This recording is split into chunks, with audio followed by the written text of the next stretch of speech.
Okay, think about a pyramid, right? Just sitting on a table. Uh-huh. If you're only looking at it from like directly above, what do you see? Just a square. Exactly, just a square. But then walk around it, maybe look from the side. Ah, okay. Then it's a triangle. It's a triangle. And keep moving, and you see another triangular face. It really hits home how limited our view can be sometimes, That's a great way to put it. Yeah. just stuck with one angle. Yeah. Isn't it true? Sometimes all it takes is someone else, someone to just shift your perspective a tiny bit. And bam, it suddenly makes sense. Yeah, everything clicks.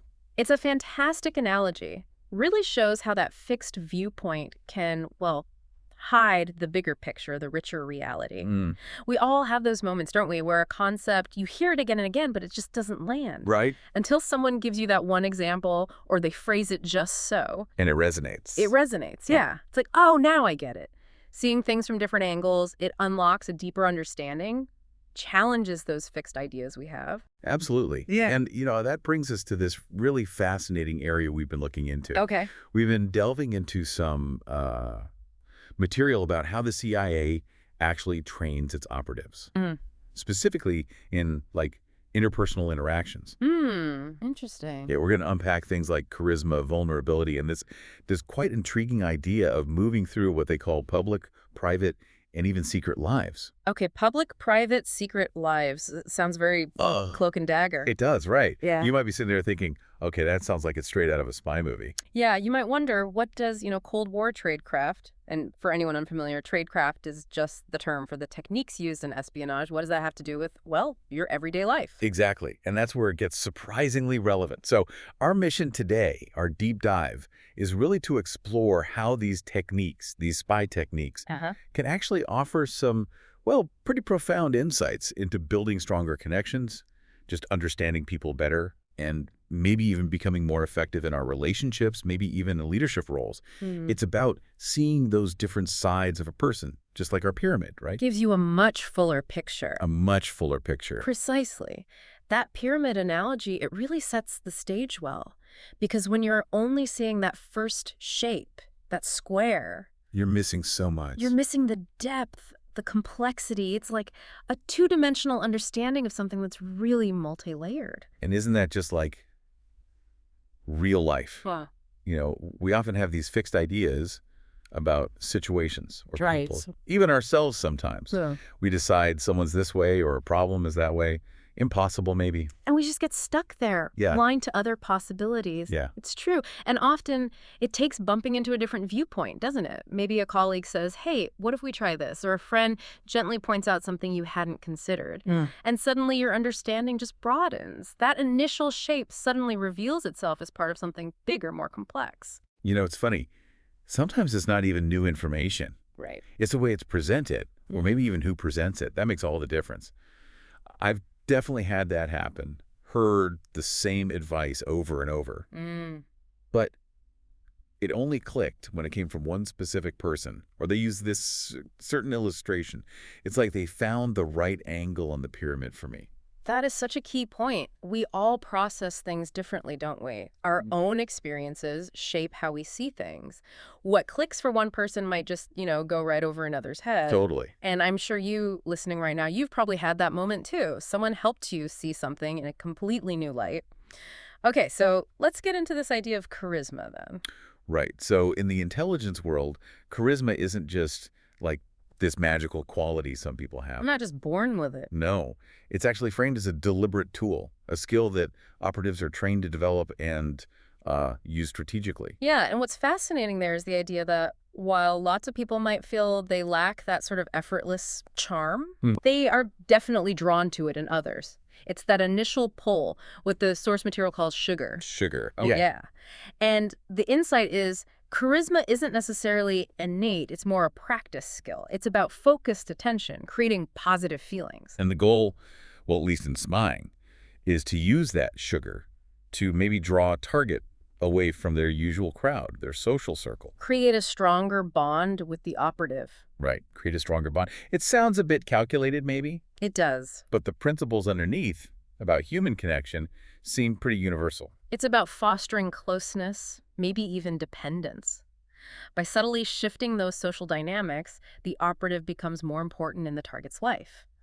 But the source also points out how simple things like proximity, just being near someone and giving them focused attention, can actually bring out their natural charisma. Yeah, like genuinely asking someone about their family or their dog or that weird hobby they had. Things they actually care about. Things they're passionate about. You can almost see them light up, can't you? They get more animated, they smile more easily, they're just more present. Exactly. When you show real interest in what makes someone tick, it makes them feel good, valued. The source even mentions dopamine, how it gets released in the brain, makes you want more of that interaction. The brain chemistry. Right. So they start associating that good feeling with you. And that naturally leads to connection and eventually maybe loyalty.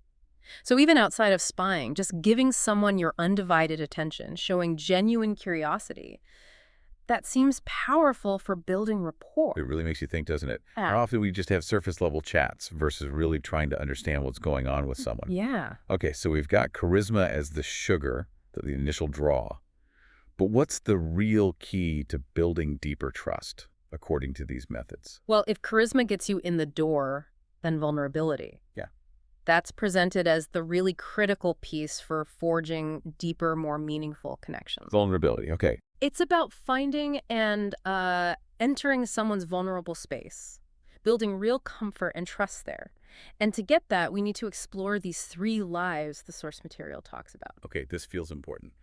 Public, private, and secret lives.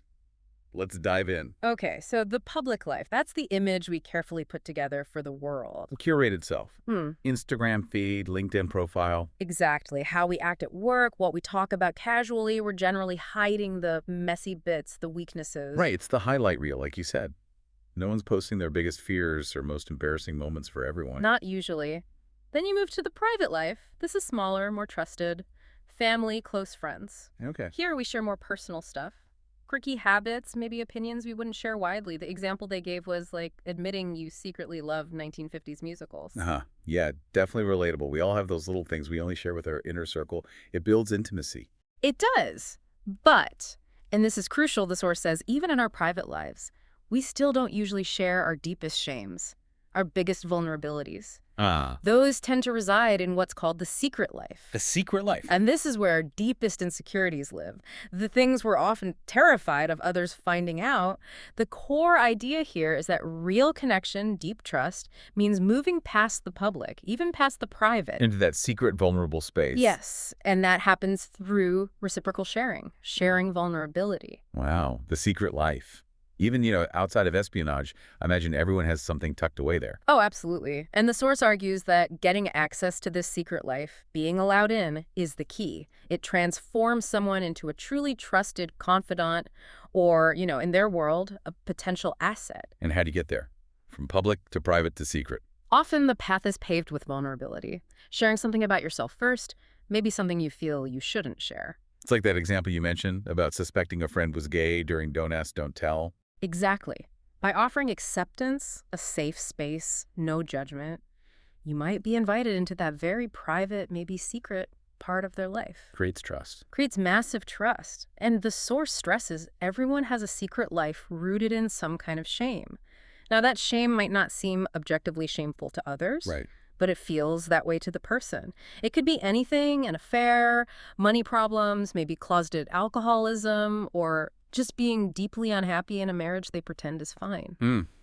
So many possibilities. And the act of sharing something relatable, something maybe a bit shameful yourself, that's where that incredibly powerful bond can form. Because you feel truly seen and accepted despite it. Precisely that. Seen and accepted, flaws and all. It builds intense loyalty because that secret, that vulnerability, can now only really be shared with the few people who've proven they can handle it, who won't judge. It's a remarkably strong dynamic. Wow.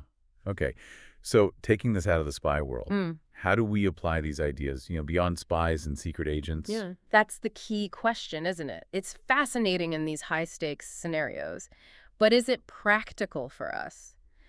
The source says yes, absolutely. Areas like customer service, leadership. Okay, how so? Well, the big insight seems to be shifting from just being transactional. Just getting the deal done. Right. Shifting from that to being genuinely curious about the people you're dealing with.